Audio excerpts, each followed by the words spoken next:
What's up, JDL fam? I didn't already unbox this thing. This is actually kind of unexpected. I wasn't really trying to do any more headphone reviews for a minute, but I got some new stuff in here and y'all need to hear about it. So this is the BackBeat Go 810.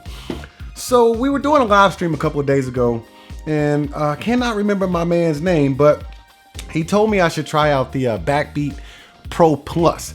And to me, those headphones were hideous. But then I ended up seeing these BackBeat 810s and I was like, all right, I can get down with that design. So let me go ahead and finish unboxing these. I've already listened to them and I'll be honest with you, I'm a little disappointed, but we're gonna go ahead and go through with this review. So in the box, you get a mesh bag, which they actually come in, and then you get this quick start guide.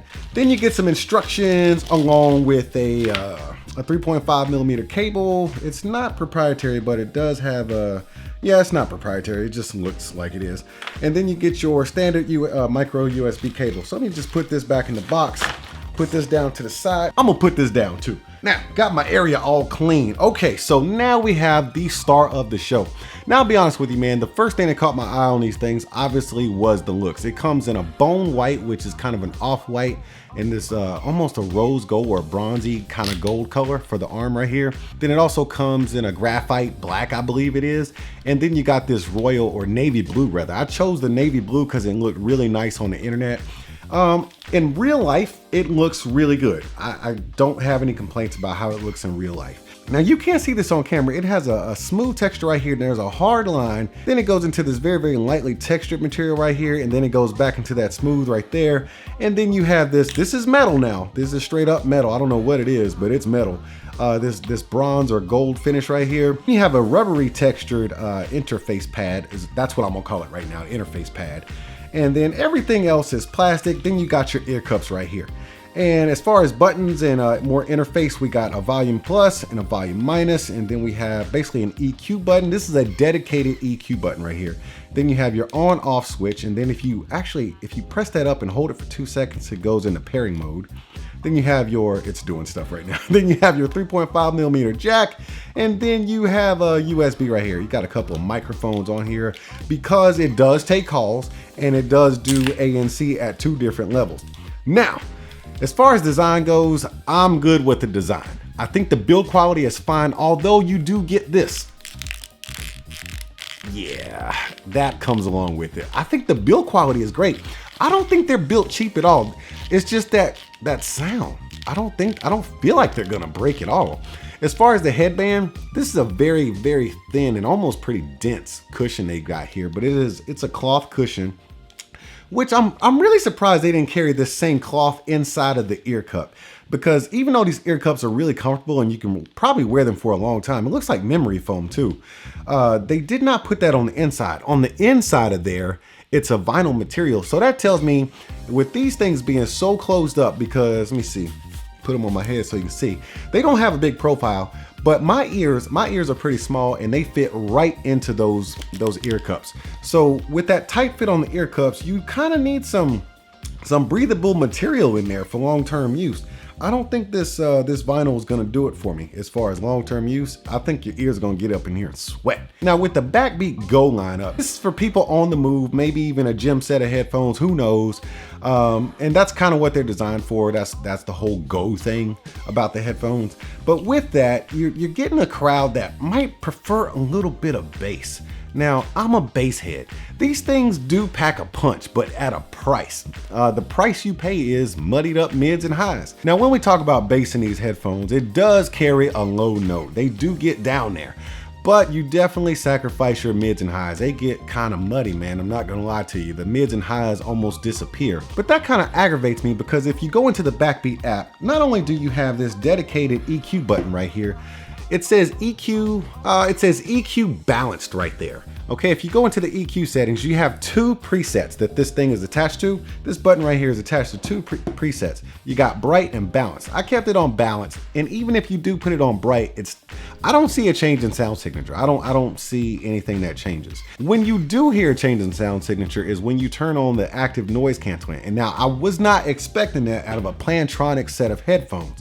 Plantronics is like known for great call quality and great sound. I was very disappointed that once you turn on the ANC, it has two different modes. It has, let me see, it has off, low, and high.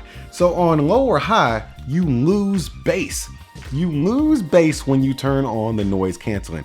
It does clean up the sound a lot. They're not muddy at all anymore. It's a nice balanced sound, but you lose all the bass. And as far as noise canceling goes, it's not all that powerful. If you saw my Sony WH700N, I don't know, it's the 700. I can't remember what model number that is. Anyways, it's comparable to that. So when you turn on that ANC, even on the highest level, you will still hear, I can still hear my dog snoring, which I consider to be a low note.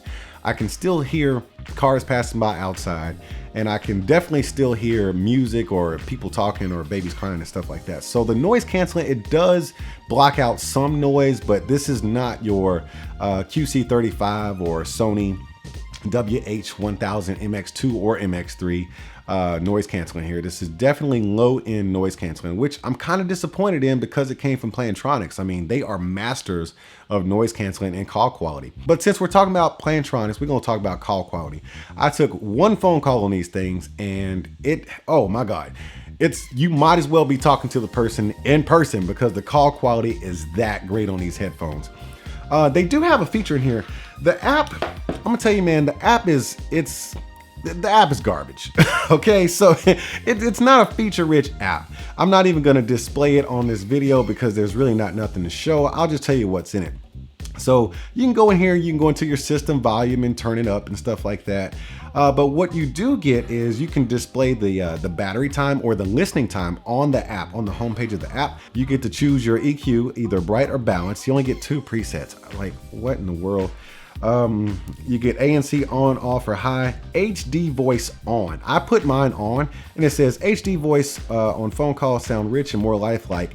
And the crazy thing about when I listen to this with the HD on, it actually filters in some outside noise. That way it almost sounds like a personal conversation because you got the outside noise in your phone call coming in. So it almost makes it seem like you're talking to the person in person. But if it's regular call quality, it'll just cut all the outside noise off, just like the noise canceling would, and then you're talking in your headset. I actually prefer it with the HD voice on. It just feels more natural that way.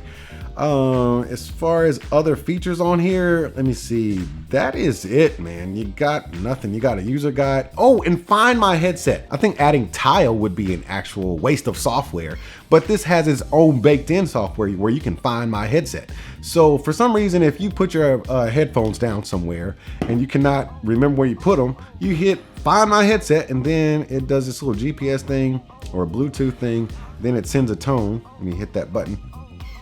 It sends this tone and it's getting louder. You hear that? That's coming through the headphones. Let me turn that off.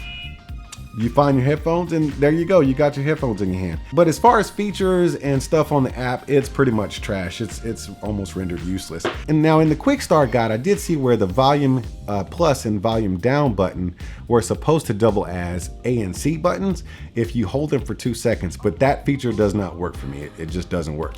But the EQ button works flawlessly. You can switch between the two. I really don't hear much of a sound difference. I think it's this should be like more of a voice assistant button or something like that, or either give you some real EQs. All the buttons work just fine. As far as reaching the buttons on your head, I didn't have a problem with that. I do like that there's a rubbery feel here. Not a bad look on that. As far as the overall quality of the headphone, I think for 150 bucks, this is what we're getting for 150 bucks, you know, when we go into name brand products. I definitely think for 150 bucks, you can get some off name products that would probably service you better. I'll just be straight up with you.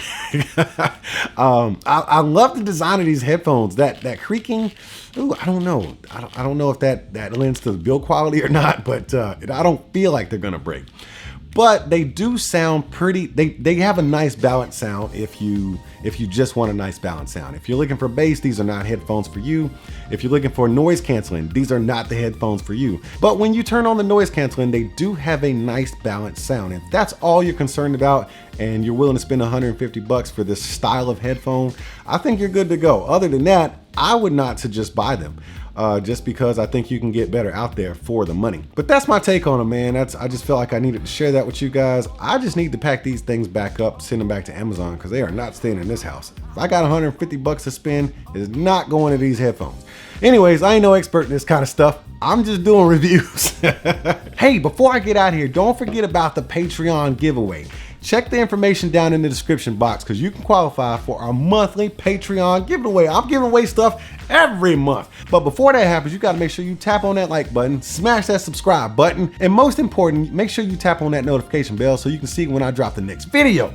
Until then, y'all be cool and I'll see y'all at the next one. Now, where's that box? I got to send these things back.